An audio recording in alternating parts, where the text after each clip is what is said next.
Olá, povo de Deus, sábado 6 de maio de 2023, quarta semana da Páscoa. Nossa reflexão de hoje é a partir de Atos 13, 44, 52, João 14, de 7 a 14.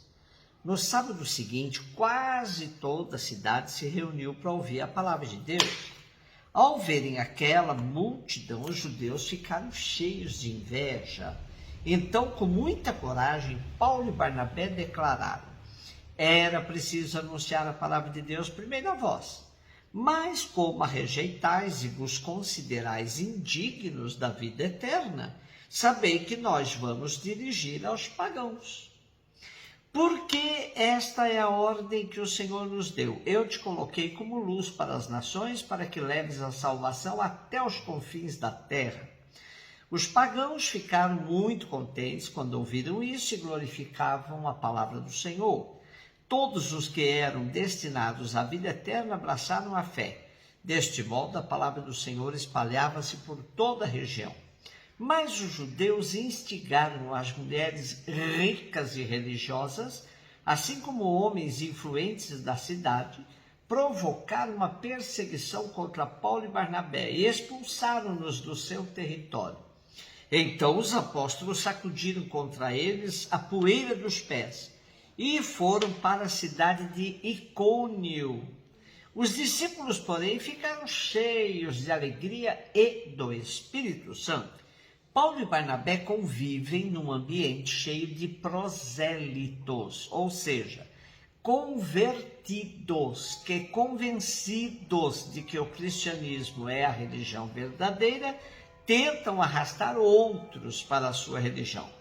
A pregação dos missionários repercutiu na cidade, inclusive entre os pagãos. Podemos imaginar que os prosélitos terão conversado com seus amigos pagãos. No sábado seguinte, muitos pagãos vieram ouvir. Dizer que toda a cidade estava presente será um pouco exagerado, porque dificilmente uma cidade caberia numa sinagoga. Mas havia um número significativo de pagãos, suficiente para motivar a raiva dos chefes da sinagoga, que nunca tinham feito tanto sucesso. Comblan nos diz que a presença desses pagãos explica como Paulo pôde dirigir-se a eles sem ter que sair da sinagoga. A atitude dos judeus não foi motivada apenas pela inveja. Perceberam que a mensagem de Paulo abria as portas para os pagãos. Desse modo, eles próprios ficariam contaminados pelos pagãos e Israel perderia o seu privilégio de único povo eleito e que tinha as promessas da salvação. Responderam fazendo oposição à mensagem de Paulo e não somente à sua pessoa. Insultaram a Jesus, o que aos ouvidos dos cristãos é blasfêmia, porque vai contra Cristo e Deus.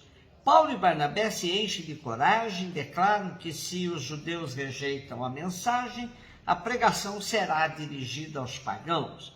Se a reação dos judeus foi negativa, a dos pagãos foi de extrema alegria e acolhimento. Ao redor da sinagoga há um grupo de senhoras da alta sociedade. Nem todas se converteram. Parece que um grupo majoritário não entrou no grupo dos fiéis de Paulo. As autoridades judaicas fizeram a cabeça dessas boas senhoras e instigaram-nas contra Paulo e Barnabé, mostrando neles perturbadores da ordem e destruidores do judaísmo que elas estimavam. As senhoras falaram com seus maridos bem colocados na hierarquia da cidade e os maridos, convencidos pelas esposas, expulsaram os missionários que deixaram a cidade, batendo o pó de suas sandálias. Aqui fica claro que não basta ser piedoso ou piedosa. Quando não se tem consciência, se deixa levar por quem tem autoridade, como nesse caso das senhoras que se deixaram conduzir pelas autoridades judaicas. Assim, em Antioquia, os missionários declaram que se voltam para os pagãos não só por causa da recusa dos judeus, mas também por causa das palavras de Isaías, que fala da luz para todos os povos.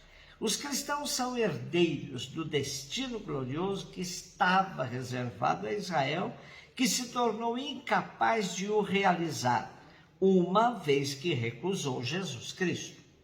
Lucas termina a narrativa de modo muito positivo. Quanto aos discípulos, estavam cheios de alegria do Espírito Santo. João 14, de 7 a 14. Disse Jesus a seus discípulos: se vós me conhecesseis, conheceríeis também o meu Pai. E desde agora o conheceis e o vistes. Disse Filipe: Senhor, mostra-nos o Pai, isso nos basta. Jesus respondeu: há tanto tempo estou convosco e não me conheces, Filipe. Quem me viu, viu o Pai. Como é que tu dizes, mostra-nos o Pai?